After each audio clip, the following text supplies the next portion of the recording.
and its supply will always be scarce. In 1980, the last time the United States had an inflationary crisis like the one we are rapidly approaching, gold prices surged to an inflation-adjusted high of $2,300 per ounce.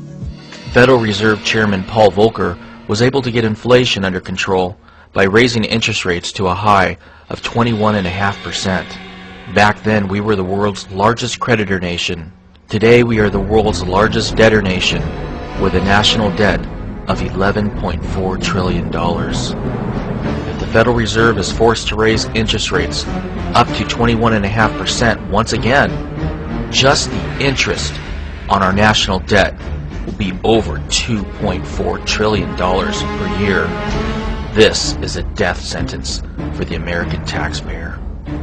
The United States may have an annual GDP of $14 trillion, but more than 70% of it is consumer spending. The only way it will be possible for the United States to pay off its debt is by monetizing it and effectively printing the money out of thin air. The national debt is not our only major problem. Unfunded liabilities for Social Security and Medicare and Medicaid are now $55 trillion. Up until now, the Social Security system has worked like a Ponzi scheme, not unlike the one that was run by Bernie Madoff. Americans with jobs are paying into Social Security to fund those who are receiving benefits. With the retirement of the baby boomers, the Social Security house of cards is coming to an end. Our dollar today is worth 4 cents compared to the dollar of 1913 when the Federal Reserve took in charge of it. And if you don't deal with the dollar, there will be no retirement for anybody. We're going to have chaos. And that is why you have to cut spending. That's why we need a new foreign policy. We need to tie the people over here in this country, the people who are dependent, but we need to let the people get out, whether it's Social Security or medical care or education. The Constitution doesn't advise that we do any of that anyway. That's the only way we can solve the problem. Throughout history, the United States has had cyclical periods where paper assets, like stocks, are in favor, and other periods when hard assets, like gold, perform better than stocks. The long-term battle between stocks and gold is illustrated by looking at a chart of the Dow-to-gold ratio, which is the price of the Dow Jones Stock Index divided by the price of gold. After reaching a high of 44 in 1999, the Dow-to-gold ratio has been in free fall to its current level of 9. If the Dow-to-gold ratio bottoms once again at 1 like it did in 1980, we are looking at another 90% decline in the price of stocks when priced in gold. The Dow is going to be worth 1 ounce of gold. That's the level. So right now gold is worth $900 an ounce and the Dow is at 12,000. Those two numbers are going to meet somewhere. I don't know where, but they're going to meet.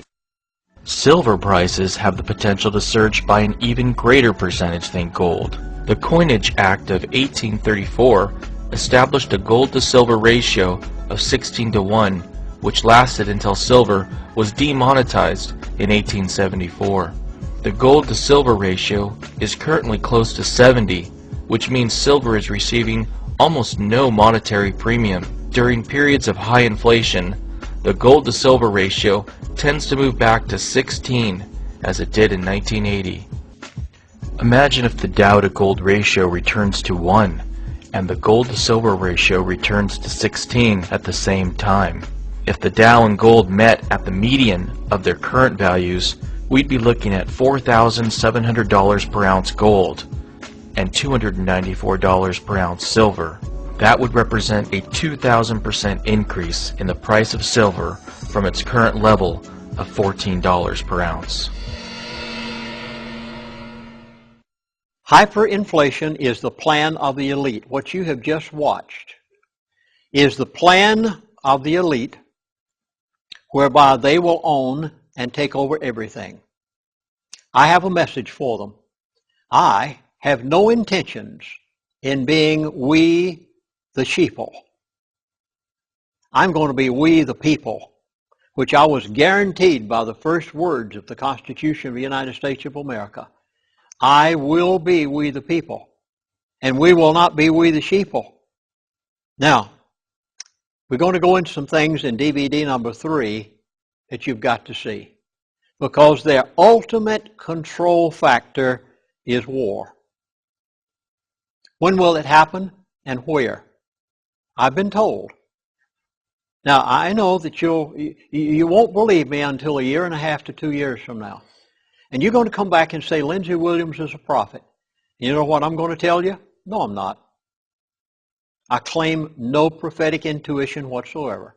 I claim only that by the providence of God, I was allowed to live with the elite for 3 years, keep in touch with some of them for the past 35 years, and still hear from some who are old men now and are too old to care, and say, tell the world everything you know, chaplain. So in the next DVD, we're going into war. When and where, and can it happen all across America as it did in Detroit? I hope that you will watch DVD number 3. And thank you for allowing me to be in your home to tell you what I was told just a short while ago.